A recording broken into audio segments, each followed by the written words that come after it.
네, 우리는 이제부터 두 달 동안 이제 마태복음 말씀을 묵상하게 됩니다. 우리가 복음서가 이제 있지만 마태, 마가, 누가, 요한이 있지만 각각의 특징들이 있습니다. 이 마태복음은 유대인들을 대상으로 쓰여진 말씀입니다. 그래서 이 마태 기자는 유대인들에게 예수님은 구약에서부터 말씀하였던 바로 메시아다, 그리스도다라고 하는 사실을 전하고자 하였습니다. 특별히 유대인들의 마음 가운데 늘 동경하고 있었던 인물, 바로 다윗, 그 다윗과 같은 왕이 바로 예수님이다라고 말하고 있는 것이죠. 그런데 이제 왕은 왕이지만 어떤 왕이냐라고 하는 관점은 다릅니다. 그러니까 유대인들은 이 땅에, 이 팔레스타인 땅에 꿈꾸고자 하였던, 다시 강력한 나라를 세우고자 하였던 그 왕이 메시아가 되기를 소망했지만, 그러나 예수님이 원하셨고 하나님이 원하셨던 왕은 태초부터 말씀하셨던 하나님의 나라, 모든 인류를 향하여서 축복이 되는 하나님의 나라를 다시 한번 이루는 왕이 바로 그 왕으로 오시는 분이 예수님이다라고 하는 사실을 지금 이제 마태 기자는 강조하고 있는 것이죠. 그리고 그 하나님의 나라는 예수님이 독재하는 나라가 아닙니다. 함께 이루어가는 나라죠. 함께 마음을 모으고 세워져 가는 사람들이 필요합니다. 바로 그들이 누구일까? 바로 제자들이다라고 하는 것입니다. 그래서 예수님께서 이 마태복음 보면은 이제 4장에서 이제 본격적으로 예수님이 사역을 시작하면서 처음 외쳤던 말이 무엇입니까? 회개하라, 천국이 가까이 왔다. 하나님 나라를 선포하셨고요. 그리고 그 다음에 이어서 바로 하셨던 사역이 무엇입니까? 4장에 보면은 제자들, 그렇죠? 베드로와 안드레와 요한과 야고보를 불어 모으는 이런 사역들이 시작이 되어 가고 있습니다. 그리고 나서 또 제자들과 더불어서 이제 23절에 보면은 본격적인 사역이 시작되는데, 그 내용을 이렇게 말씀하여 내용을 보게 되면은 또 PPT가 안 넘어가네요. 네, 내용하게 되면은 한마디로 말하면 가르치시고 전파하시고 고치시는 사역입니다. 그런데 이 사역들도 예수님께만 사역으로만 멈추는 것을 주님이 원하시지 않죠. 더 나아가서 다른 이들의 가운데에도, 특히 제자들 가운데 이 사역이 진행되기를 원하고 있는, 그래서 제자들을 끊임없이 양육하고 있는 내용이 또한 마태복음에서 계속해서 이어지고 있는 말씀입니다. 이런 관점에서 여러분들이 마태복음을 이제 읽으셔야 하는데요. 오늘 본문 우리가 5장의 말씀도 마찬가지입니다. 우리가 5장부터 7장까지 이루어지는 이 아주 주옥 같은 말씀들을 한마디로 뭐라 그러죠? 내자로 산상수훈, 1절에 나와 있는 산에 올라가 앉으셨다, 산에서 외치셨던 말씀, 산상수훈이라고 하는 말씀인데, 이 산상수훈의 말씀은 그 경청의 대상이 누구냐, 이 말씀을 누구에게 들려주실까 보면은 바로 제자들입니다. 왜냐하면 이제 1절에 보면은 제자들이 예수님께서 무리를 보시고 산에 앉으셨고 제자들이 나오자 그들에게 가르쳐셨다라고 되어 있어요. 그러니까 주 대상이 제자입니다. 물론 이제 무리들도 들을 수 있겠지만 예수님께서 영도하면서 말씀하셨던 내용은 제자들에게 하셨던 말씀이에요. 이걸 또 볼 수 있는 것이 누가복음에도 비슷한 말씀이 나오는데, 제자들을 보시고 이르셨다라고 하는 말씀으로 얘기하는 내용을 보면은 말씀의 대상이 제자들입니다. 그래서 이제 내용을 보더라도, 사실 이제 내용을 보더라도 제자들에게 하는 말씀임을 우리가 알게 되는 것이죠. 복이라고 전하는 말씀을 보면은 무엇던 복입니까? 심령이 가난해지는 것이고 애통하는 것이다 라고 하는 것. 이것은 무리들이 원하는 복이 아닙니다. 그렇죠? 더 나아가면 오른밤을 치면 왼밤을 돌려대라, 속옷을 가지고자 하면은 겉옷을 주어라, 오리를 가고자 하면 어떻게? 심리를 동행해줘라, 원수를 사랑하라. 이런 말씀들은 무리들이 들어서는 무슨 말인지도 모르겠고 소화가 되지 않습니다. 그래서 부담만 되고 가당치 않아서 원망이 될 수 있어요. 아니 어떻게 그렇게 살라는 것입니까? 그렇게 살았다가는 인생에서 우리가 망할 수밖에 없고 조롱당할 수밖에 없을 것이다 라고 그렇게 짜증만 낼 것입니다. 그런데요, 하나님 나라를 품고 그의 나라를 향하여서 자신의 삶을 드리는 제자들이라면 그 말씀이, 이 산상수훈의 말씀들이 주옥 같은 은혜로운 말씀으로 들려줄 수 있는 것이죠.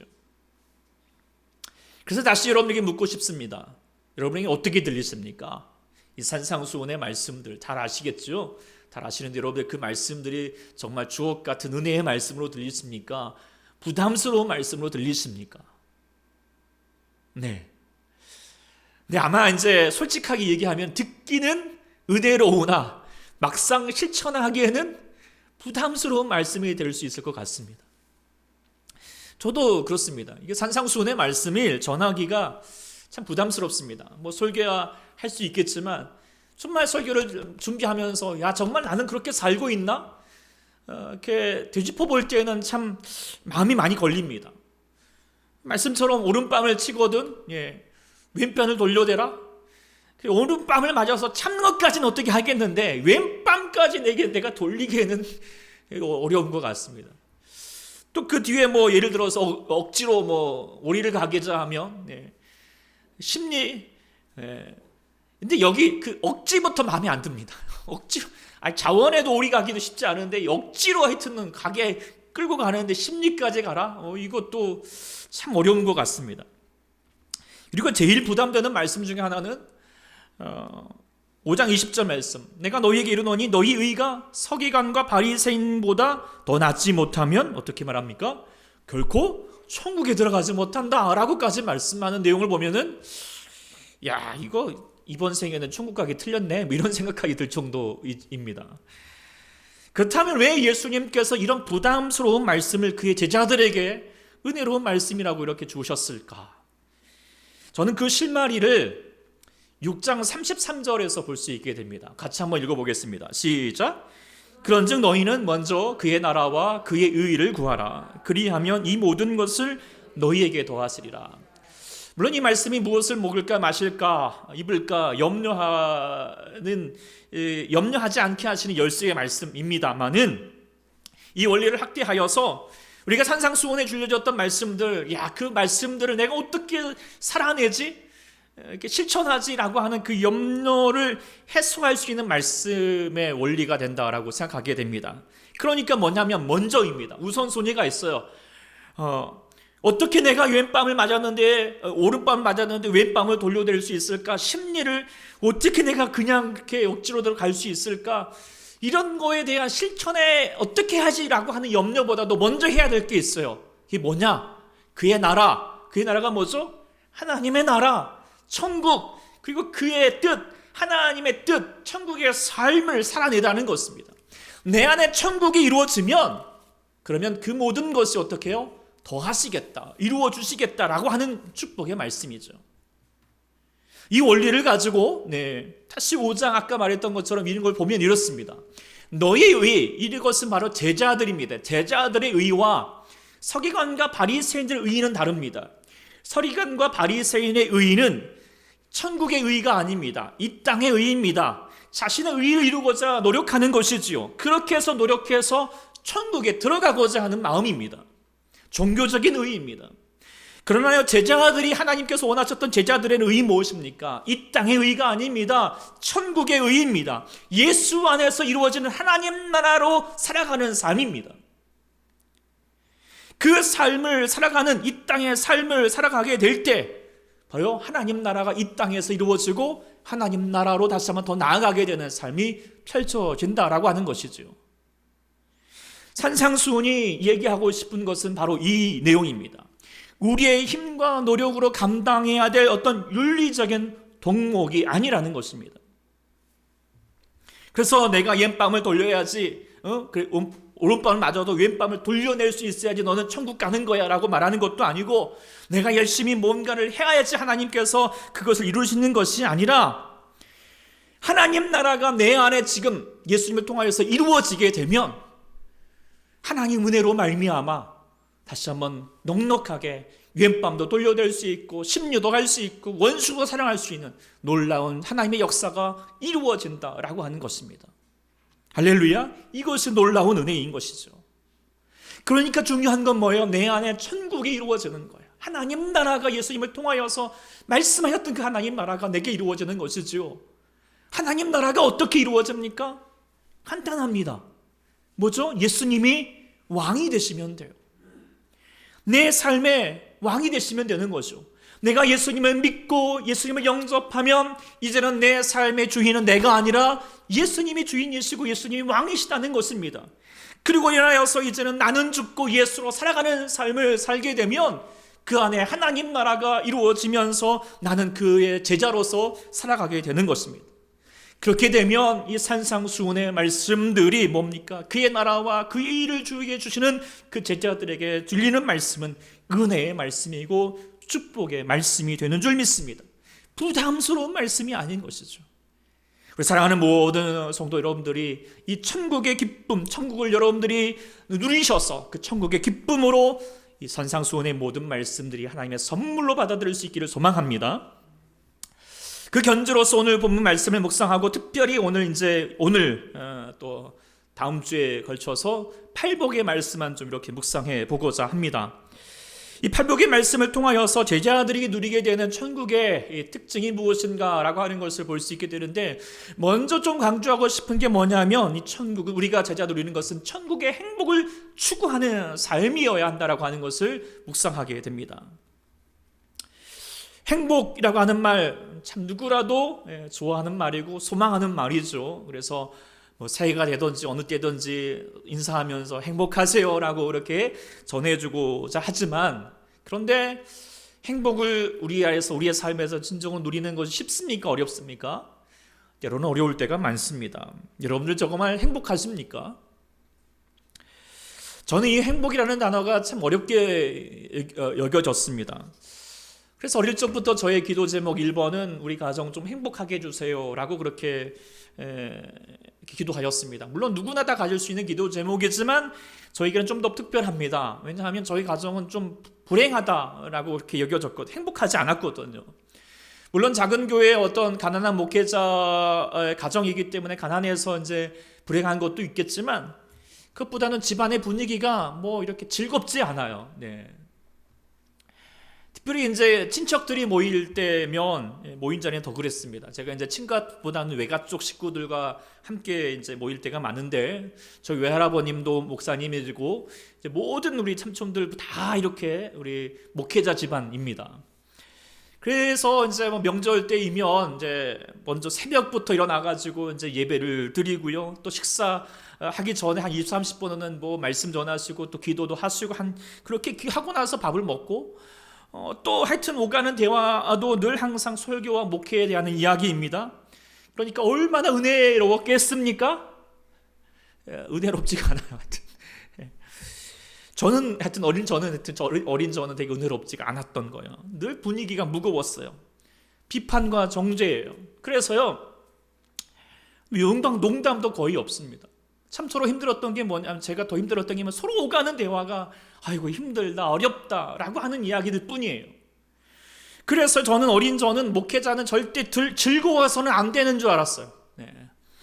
인생을 즐겨서는 안 되고 늘 십자가를 지는 마음으로 고된 삶을 살아야 하는 줄 알았어요. 즐거워하는 거 왠지 죄인 것처럼 여겨지기도 했었던 것이죠. 그래서 그런 가운데 제가 이제 대학에서 세상의 재미를 살짝 맛보니까 오히려 너무 좋은 거예요. 그래가지고 거기에 이제 홀딱 빠져가지고, 나는 이게 재미없는 이 목회자는 절대 안 돼야지, 이런 마음까지도 먹었던, 단순하였지만 그런 게 제 마음 가운데 있었던 것이죠. 그러다가 내가 다시 이제 주님을 만나고 나서 깨닫게 되었던 게 뭐냐면, 아니구나. 정말 예수 믿는 삶은 정말 즐거운 것이고 행복한 것이구나. 아니, 행복해야 하는 거구나라는 것을 제 마음 가운데 깨닫게 되었어요. 그래서 제가 다짐하게 된 것이 무엇이냐, 정말 우리 가정은 행복하자, 그리고 제가 목회하는 교회는 정말 즐거운 교회가 되어가자라고 하는 마음을 가지고 있습니다. 그래서 제가 아시지만 여러분들 이제 제가 명함도 앞에다가 예수 믿어 행복합니다라고 그렇게 마음 가운데 다짐하면서 살아가고 있습니다. 물론 이제 여러분들 보시기엔 좀 재미없죠. 그래도 그나마 노력한 게 이 정도예요. 네. 그래서 실없는 농담을 하는 것도 제가 눈물겹게 하여튼 해보려고 이렇게 행복해보고자 하는 그런 마음의 어떤 노력이라는 것을 여러분들이 알아주셨으면 좋겠는데, 중요한 건 뭐냐면 우리가 정말 주님이 원하셨던 건 뭐예요? 예수 믿어서 행복하기를 주께서 원하신다라고 하는 것이죠. 특별히 그것을 더 마음 가운데 두게 되었었던 말씀 중에 하나가 바로 오늘 팔복에 관한 말씀이에요. 오늘 본문 이제 우리가 3절부터 12절까지 팔복에 대한 내용이 나오는데 그때마다 반복되는 단어가 무엇입니까? 복이 있나니라고 하는 말씀입니다. 근데 이 단어를 원문으로 보면 좀 다릅니다. 원문으로 보면 이게 도치되어서 강조하고 있으면서 또한 감탄 혹격입니다. 그러니까 이걸 조금 더 우리말로 좀 더 얘기하면 이야 행복하구나, 이야 정말 행복하구나 라고 하는 내용들이에요. 이것이 그냥 한 번 끝나는 것이 아니라 8번이나 이야 행복하네, 이야 행복하네 라고 그렇게 전해주는 말씀이 바로 예수님이 이렇게 주셨던 말씀이라는 것이죠. 그러니까 이를 통하여서 알 수 있는 것은 뭐냐면 하나님 나라를 꿈꾸는 제자는 뭐예요? 행복한 감정을 마음 가운데 늘 가지고 있어야 된다는 거거든요. 물론 누구나 다 행복하고자 하죠. 네. 그러나요, 제자가 추구하는 행복은 차원이 달라져야 된다는 거예요. 오늘 본문 전에 이제 4장 마지막 부분에 수많은 무리들이 예수님을 따랐어요. 왜 무리들이 예수님을 따랐을까요? 예수님이 병을 고쳐주셨기 때문이거든요. 그러면서 예수님을 다시 또 따라가는 거예요. 왜 그럴까요? 자신이 가지고 있는 이 병, 또 문제들, 이거 해결되면 조금 더 행복한 인생 살 수 있을 거라고 하는 그런 나지막한 기대를 가지고 나가는 것이죠. 물론 그런 기대가 참 좋아요. 그러나 오늘 본문 5장에 보면은 그런 무리들을 보시고 바로 고쳐주시기보다도 제자들 향하여서 다시 그들에게 행복에 관한 말씀을 전해주시는 이유가 뭘까요? 무리들이 원하는 행복과 제자들이 누려야 될 행복, 추구하는 행복은 달라야 한다는 것입니다. 차원이 달라야 된다라고 하는 거예요. 무리들이 원하였던 충복은 뭐예요? 내가 좀 병이 나으면, 좀 건강해지면 나는 더 행복할 수 있을 거야. 내가 뭐 주식으로 돈을 벌든지 뭐 하여튼 로또가 생겨가지고 돈이 있든지 하여튼 형편이 좀 나아지면, 사업이 잘 되면 하여튼 나는 그때는 행복해질 수 있을 거야. 아니면 내가 말하는 어떤 성공한 일들이 이루어지면 나는 행복할 수 있을 거야 라고 그렇게 기대한다는 것이죠. 그래서 성공의 요소, 행복의 요소는 뭐예요? 외적인 것들입니다. 외적인 것들이 채워질 때 있는 것이죠. 그래서 끊임없이 구하는 게 뭐예요? 무엇을 먹을까? 무엇을 마실까? 무엇을 입을까? 어떻게 하면 좀 내가 잘 살아볼까? 그런 마음으로 염려하고 추구하고 살아가는 것이죠. 그게 바로 무리입니다. 말장난 같지만 무리는 무리예요. 없을 이상이 해가지고 이상이 없어요. 꿈이 없어요. 그저 하나님 나라 추구하지 않아요. 이 땅에서의 땅만, 돈만, 이상의 것들만, 이 땅의 것들만 추구하며 살아가는 것이죠. 그런데요, 제자들은 다르는 거예요. 제자들은 먼저 무엇을 구하는 거예요? 그의 나라와 그의 의를 구해요. 천국을 구하는 거예요. 병 고침을 위해서, 받기 위해서 예수님을 따르는 게 아니에요. 돈 벌겠다고 예수님을 따르는 게 아니잖아요. 제자는 예수님을 따르는 이유가 무엇이어야 됩니까? 오직 예수님 그 한 분이에요. 그분만을 붙들고 나가는 것이죠. 그래서 본문 앞서서 예수님께서 제자들을 부르실 때 마태 기자가 강조하고 있는 게 뭐예요? 그들이 예수님을 따르면서 뭘 했죠? 그물을 버려두었다라고 말하고 있어요. 그물을 버렸다고 강조하는 것은 뭐예요? 이전까지는 자신이 행복한, 자신의 성공에 가장 중요한 건 뭐예요? 그물이었거든요. 그런데 이거 다 내려놓고요, 이제는 내가 예수님을 향하여서 나아가게 될 때 내 삶의 진정한 행복함이 열릴 것이라고 하는 그런 말씀들을 전해주고 있는 것이죠. 추구하는 기준이 달라지는 사람이 되는 것이죠. 그래서 예수님을 따르게 되면 주어지는 것이 무엇입니까? 가장 중요한 복이 무엇이냐? 바로 천국이 그들의 것이라는 거예요. 하나님의 나라가 너희들 가운데 열려질 것이다. 그 하나님 나라를 소유하게 되면 외치게 되는 것이죠. 가득가득 이야 행복하구나, 이야 내가 세상에서 알 수 없는 그 행복을 내가 누리고 사는 거구나, 할렐루야, 이 은혜를 누리며 살아가는 것이라는 것입니다. 1920년대 이제 미국의 경제 공황이 찾아왔을 때 많은 사람들이 이제 위로가 되기도 하고 힘이 되었던 찬송이 뭐냐면 바로 411장의 아하 내 마음속에 이 찬양입니다. 이 곡이 이제 흥겹고 되게 경쾌하여서 사람들이 많이 불리기도 하였지만 이 곡이 이제 쓰여지게 되었던 배경을 보면 더 감동이 됩니다.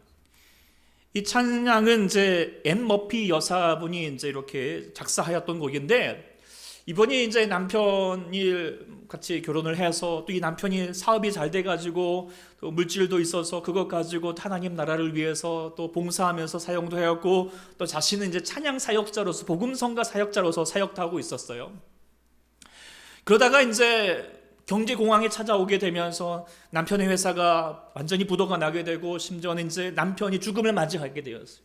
그러니까 완전히 망해가지고 빈털터리가 되어서 자기 친척 집에 얹혀 살아야 될 그런 상황 가운데 있게 되었습니다. 그런 가운데에서 이제 전에 함께 사역하였던 필케르라고 하는 작곡자가 이제 그래도 어찌 살고 있나 싶어가지고 이제 이 머피 여사를 찾아갔어요. 대부분 사람들이 이제 생각했겠죠. 야, 이제 완전 쫄딱 망했으니까 이제 이 여사가 완전히 그냥 슬픔과 뭐 하여튼 이 절망 가운데 쌓여 있을 거라고 생각을 했습니다. 그런데 찾아갔더니 이게 아닌 거예요. 여전히 그냥 뭐 전에와 똑같이, 아니 더 그보다도 더 밝고 맑은 마음으로 찬양하고 있더라는 거예요. 여러 가지 찬양들을 이제 이렇게 하고 있는데, 이게 곡을 썼지만 이제 돈이 없으니까 발표는 못했지만 여전히 마음 가운데 계속 찬양하고 있었던 찬양들 중에 대표적인 찬양이 아하 내 맘속에 라고 하는 찬양이죠. 가사 내용이 이런 있지만, 아하 내 맘속에 참된 평화 있네, 주 예수가 주신 평화. 이 다음 가사가 너무 좋습니다. 시험 다가와도 흔들리지 않아, 아 귀하다 이 평안함, 주가 항상 계셔. 어디 계실까요? 내 맘속에. 예, 목소리 가네요. 예, 하여튼 이렇게 즐겁게 찬양하는 거예요. 왜요? 지금 자신의 삶은 고난이 다가왔고 힘든 일이 있어도요 흔들리지 않아요. 왜요? 주님이 어디 계시기 때문에, 자신 안에 가운데 계시기 때문에, 자신 안에 하나님 나라가 이루어졌기 때문이죠. 천국의 기쁨이 있기 때문이에요. 그래서 상황과 조건에 흔들리지 않아요. 세상의 기쁨과는, 세상의 행복과는 차원이 다른 거죠. 사도 바울도 마찬가지로 강조하고 있지 않습니까? 예, 나는 비천에 처할 줄도 알고 풍부에 처할 줄도 알고, 배부름과 배고픔, 풍부고 공피, 뭐 어떤 상황 중요하지 않아요. 모든 것 가운데 내가 자족할 수 있고 뭐예요? 다 내가 감상할 수 있게 되고요, 또 내가 감사할 수 있다라고 얘기할 수 있게 되고요. 그래서요, 이야 행복하구나 라고 그렇게 가질 수 있는 그 감탄을 마음 가운데 지지는 사람이 바로 하나님 나라를 소유하고 있는 제자들이라고 하는 사실이죠. 우리 사랑하는 초대 성도 여러분들이 이 기쁨과 행복을 누릴 수 있기를 소망합니다. 아니 정말 반드시 행복하셔야 됩니다. 특히 어느 때, 세상 사람들과 달리 더 어려울 때, 더 힘들 때, 지칠 때, 남들이 봐도 그래 힘들어하고 슬퍼하고 충분히 짜증낼 수 있어라고 말할지라도 주를 믿는 여러분들은 흔들리지 않아야 합니다. 흔들리지 않아, 아 귀하다 이 평안함. 이 흔들리지 않은 편안함, 시몬스가 아니라 흔들리지 않은 이 행복함, 항상 기뻐하고 평안함을 감사하는 제자스, 우리 초대스가 되시기를 간절히 소망합니다. 그래서 이 천국의 기쁨이 충만한 여러분을 되길, 천국의 기쁨을 추구하는 여러분이 될 수 있기를 간절히 소망합니다.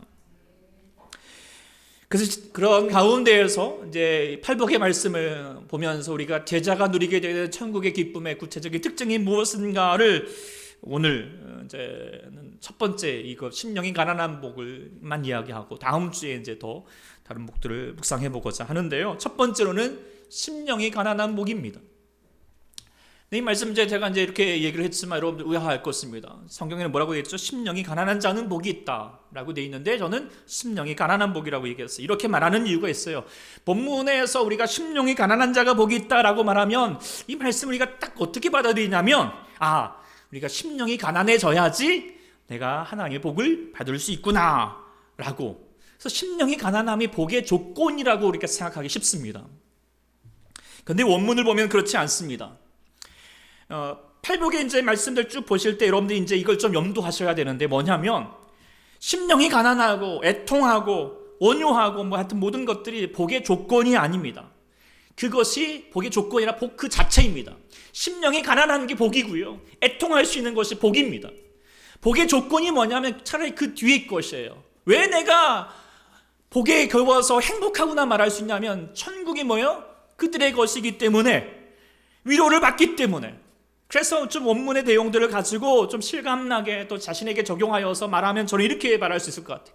이야 행복하구나, 마음이 가난할 수 있다니 하나님의 나라가 내 것이라네. 이야, 행복하구나. 마음껏 슬퍼할 수 있다니. 하나님의 위로를 얻을 수 있다네.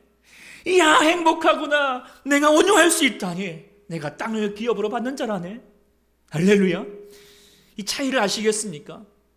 심령이 가난해져야지 주의 복이 있는 것이 아니라 하나님 나라를 소유하게 되면 하나님의 복이 우리 가운데 넘치게 된다는 거예요. 그래서 가난해져야지 뭐 이런 게 아니라 먼저 하나님 나라를 소유하는 주의 제자로서 살아가는 자가 될 때 우리 안에 가난할 수 있는, 심령이 가난한 행복이 이루어진다는 것입니다.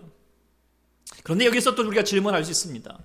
도대체 왜 심령이 가난한 게 복이야? 왜 그게 행복한 것이야? 고민하지 않을 수가 없죠. 가난 좋아하는 사람이 없습니다. 이건 복이 아니라 저주라고 생각할 수밖에 없죠. 그러나 예수님은 가난이 복이라고 얘기합니다. 이것을 우리가 이해하기 위해서 저는 이 말로 대체하고 싶습니다. I'm hungry. 나는 배고프다. 어디서 했던 말 들어보셨던 말이죠. 누가 했던 말 기억하십니까? 바로 이 히딩크 감독이 우리가 2002년 월드컵 때 16강을 딱 확정하고 나서 막 사람들이 막 카운트할 때 그때 외쳤던 말이 I'm hungry. 나는 여전히 배고프다. 이게 무슨 뜻입니까? 우리가 승리의 기쁨을 맛지만 이걸로 우리 만족할 수 없어. 우리가 더 큰 기쁨을 우리가 맛봐야 돼. 이런 마음인 것이거든요. 그러니까 뭐냐면 정말 좋은 것을 얻게 되면 마음이 가난해지는 것이죠. 더 욕심이 생기고요. 더 마음을 더 구하는 마음이 생기는 것입니다. 제가 이제 겨울만 되면은 우리 집 식구들에게 조르는 말이 있어요. 아마 우리 식구들이 이제 알 거예요. 제가 요즘에 계속 뭐 하자. 뭐죠? 겨울산 가자고 제가 계속 조르고 있거든요. 이게 이유가 있어요. 그게 뭐냐면 제가 20대 때 제가 이제 지리산을 겨울에 간 적이 있거든요. 근데 이제 갔더니 와, 이게 가보니까 거기에 이제 눈이 막 그렇게 이제 새하얀 눈이 이렇게 덮여져 있고 뭐 하여튼 뭐 하얗게 뭐 이렇게 가지가지마다 이렇게 맺혀 있는 그 눈꽃들을 보니까 와, 장관인 거예요. 이게 막 소위 말하면 하늘나라가 여긴가 막 싶은 마음까지 드는 거죠. 그리고 났더니 이제 정말 눈을 이렇게 겨울만 되면 야, 겨울산 가면 참 좋겠다 뭐 그런 마음이 드는 거예요. 그래서 엊그저께도 우리 엄청 눈 내렸잖아요. 그래가지고 속도 없이 딸하고 더불어서 온 동네를 휘짓고 다녔는데 그래도 저는 여전히 I'm hungry. 배고파요. 마음이 가난한 거예요. 그래 겨울산 또 가고 싶은 마음이 또 있는 거죠. 이제 겨울산의 매력에 빠진 자의 행복입니다. 그런데 이제 이 기쁨을 모르니까 저희 식구들은 뭐 겨울산에서 시옷자도 꺼내지 말라고 그렇게 얘기는 하지만 뭘 모르는 하여튼 중생들이십니다. 어쨌든 이제 이렇게 저는 이렇게 뭔가 기쁨을 맛보니까 이게 이제 막 더 마음이 가난해지는 것처럼 아니 우리가 이제 겨울산의 매력과 이 천국의 기쁨은 차원이 다르잖아요. 이건 비교할 수가 없어요. 우리가 예수님을 인격적으로 만나게 되면 야, 나 같은 죄인이 우리 주님이 나를 만나주시고 나의 모든 죄가 정말 이 흰 눈처럼 깨말갛게 씻어지는 역사와 더불어서 우리 주님을 통하여서 나의 두려움과 걱정은 안개처럼 사라져버리고 내 안에 다시 한번 하나님 나라를 꿈꾸게 되게 하시고 세상이 줄 수 없고 세상이 알 수 없는 평안과 기쁨과 그 사랑이 우리 안에 넘쳐지는 것들을 맛보게 되면 그때는 뭐예요?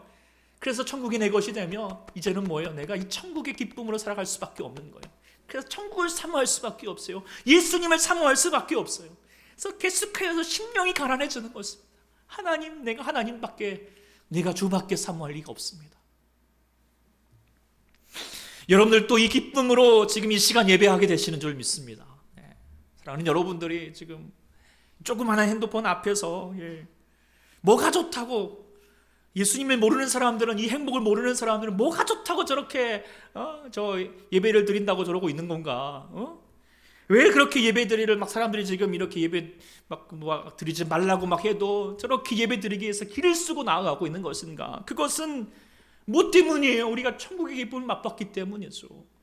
그래서 우리 마음에 가난함이 있잖아요. 내가 예수님을 더 만나고 싶고 예배 속에서 주님의 이 하나님을 만나고 싶은 우리의 마음에 갈급함이 있기 때문이 아닙니까? 근데 우리가 하나님의 기쁨을 모르는 사람들, 세상의 것으로 배부른 사람들은요 예배의 갈급함을 모릅니다. 그래서 차라리 잘 됐다고 그래서 이 주일 예배를 쉽게 포기하는 사람들도 있습니다. 그러나 진짜 천국의 기쁨을 맛본 사람, 그들이 하나님의 것이다. 그들이 하나님의 천국이 그들의 하나님의 천국이 그들의 것이다 라고 하는 그 은혜가 누려졌던 사람들은 심령이 가난해지는 목을 가지고 더 예배를 사모하게 되고 더 간절히 예배를 하나님 앞에 나가고자 하는 것입니다. 그래서 지금 그 마음으로, 그 가난한 마음으로 다시 예배를 드리고 있는 여러분들, 영상으로 예배 드리는 분들, 여기 계신 모든 분들, 여러분들 우리가 외칠 수 있습니다. 뭡니까? 이야, 행복하구나. 내가 하나님의 기쁨을 맛보는 삶으로 살아갈 수 있다니. 할렐루야. 이 행복하다라고 하는 이 마음을 누리시고 마음껏 다시 한번 표현하시고 감사함으로 영광 돌릴 수 있는 우리 모두가 될 수 있기를 간절히 소망합니다. 예, 첫 번째만 오늘 보고요. 오늘은 말씀을 마칩니다.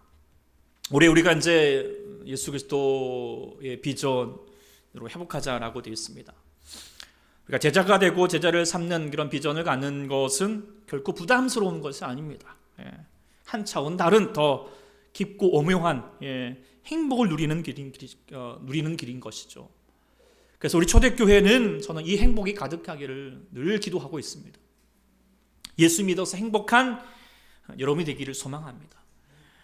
아니 율로 목사님 늘 강조하셨던 것처럼 우리는 행복해야 될 의무가 있다라고 이렇게 얘기하셨던 것처럼 여러분을 행복하도록 노력하셔야 됩니다. 예. 왜 다음 세대들이 신앙을 버릴까요? 예. 그것은요, 예수 믿어도 행복하지 않거든요. 부모님들이 예수 믿고 교회 갔다 오면 더 막 정죄하고 막 짜증내고 뭐 분위기만 무겁거든요. 예. 그래서 세상 점이 조금 인적에 세상 재미에 쉽게 빠져버립니다. 제가 그랬으니까요. 이제. 그런데요, 우리는 그래서는 안 됩니다. 우리가 다음 세대에게 해야 할 것이 있다면, 우리가 해야 될 것이 있다면 그건 뭘까? 예수 믿는 행복이 얼마나 대단한 것인지 알려주어야 합니다. 그래서 우리 초대교회도 정말 우리 교회학교 우리 아이들 하여튼 청소년부도 저는 정말 원하는 게 뭐냐면 정말 신앙생활이 이렇게 즐겁네, 재미있네, 이거를 아는 것이 이들에게 다시 한번 하나님 앞에 나아갈 수 있게 하는 중요한 것임을 깨닫게 됩니다. 이게 전도죠. 근데 그러기 위해서는 여러분들이 먼저 행복하셔야 됩니다. 행복하셔야 됩니다. 즐거워야 됩니다. 예. 무엇보다 세상의 복이 아니라 무엇으로? 천국의 기쁨으로, 하나님을 만나는 기쁨으로.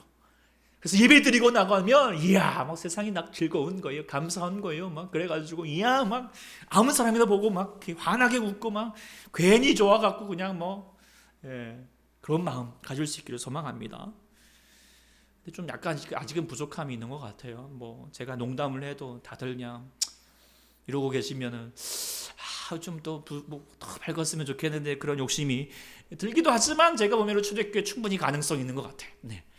지난번에 우리 크리스마스 때 이렇게 축하 영상 이제 찍는다고 할 때 제가 그 가능성을 봤어요. 여기 계신 우리 최고사님도 얼마나 하여튼 속없이 이렇게 막 찬양 하면서 하시는 모습이 천국의 기쁨을 가지신 분이다 라는 생각도 가지게 되고요. 누가 하라고 해서 하면은 그렇게 하시겠습니까? 또 이런 후기들을 보게 되는데 예를 들어서 제가 임정수 집사님 가정에 보니까 축하 영상을 만든다고 하니까 할아버지 김식도 집사님 선글라스 쓰고 나오시고 할머니 우리 김순재 집사님은 산타 모자 쓰고 강아지 들고 힘주고 계시고 또 자녀들은 메리 크리스마스 해가지고 막 또 준비하고 있고 외치고 있고 또 그 임 집사님뿐만 아니라 임 집사님 그 남편 되신 우리 장준호 성도님은 아직 교회 등록도 안 하셨는데 막 춤추면서 막 하고 막 하는 모습 보니까 아마 이제 강준호 성도님도 교회 곧 나오실 것 같아요. 왜요? 이 천국의 기쁨을 맛봤으니까. 예수 믿는 그 행복을 맛봤으니까 나오시게 될 거라고 믿습니다. 정말 예수 믿는 가정은 행복하셔야 됩니다. 기쁨이 넘쳐야 됩니다. 그래서 임집사님 가정만 예를 들었지만 여러분의 모든 가정이 이 기쁨이 충만한 가정이 되어서 우리가 세상에서 누릴 수 있는 복이 아니라, 행복이 아니라 하나님 안에서 누릴 수 있는 이 귀한 복이 우리 가운데 이루어지구나 라고 하면서 감사하면서 주께 영광 돌릴 수 있는 모두가 될 수 있기를 간절히 축원합니다. 아멘. 기도하겠습니다. 하나님 아버지 감사합니다. 우리가 주님 아버지 앞에 나아가는 우리의 삶에 하나님이 주시는 귀한 복이 있다면 그 어떤 것보다도 세상을 통하여서 누릴 수 있는 귀한 복이 아니라, 행복이 아니라 우리가 예수님을 만나고 예수님을 통하여서 내 안에 하나님 나라 그 천국이 이루어지는 놀라운 역사를 누려서 우리 마음 가운데 넘쳐 흐르는 행복하구나, 감사하구나라고 하는 그 마음의 기쁨을 가지고 나아가는 삶이 되는 것인 줄 믿습니다. 하나님 아버지, 우리 사랑하는 주의 성도들, 여전히 삶은 힘들고 어렵고 또 코로나 상황에서 여러 가지 많은 무거움이 있을지라도 이 모든 것을 다시 한번 떨쳐낼 수 있게 하시고 이길 수 있게 하시고 더 나아가서 감사하고서 하나님 아버지 앞에 찬양할 수 있으면서 아버지 앞에 영광으로 나아가게 되는 이 천국의 기쁨을, 하늘의 기쁨을 허락하여 주시옵소서. 간구하며 예수님의 이름으로 간절히 기도드립니다. 아멘.